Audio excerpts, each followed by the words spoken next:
Ритуальной была и джага, встряхиваемый инструмент с деревянными подвесками-погремушками.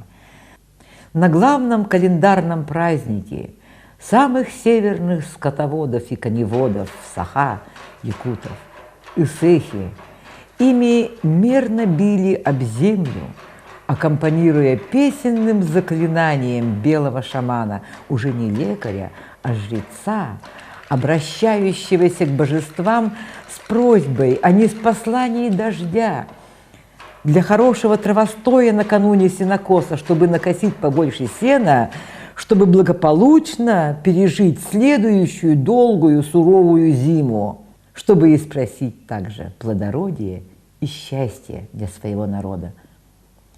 Эти мерные движения и ритм символизировали желаемое брачное соитие земли – женщины и неба – мужчины, а дождь ассоциировался с оплодотворяющим семенем.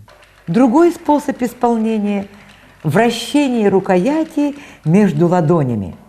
Мы, якуты, так вращаем кухонное орудие при взбивании сливок, изготовлении кёрчаха. Так взбивали, пахтали океан и индусские боги при сотворении в первозданном океане из пены земли. Так, стоя на радуге, вращали копье в океане во времена первотворения японские боги Идзанаки и Идзанами. И когда эти первые духи Ками, имевшие антропоморфный облик, создатели японских островов, подняли копье, то часть пены упала с него на поверхность океана и загустела.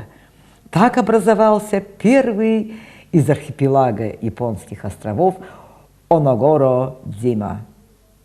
Таким образом, сакральным процессом создания загустевающей пены на поверхности первозданного океана связано вращение какого-либо орудия.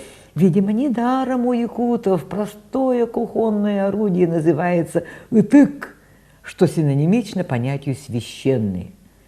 И мерное вращение рукояти джага между ладонями с мотающимися движениями подзвякивающих погремушек отсылает Исех, главный календарный праздник якутов, к временам творения земли.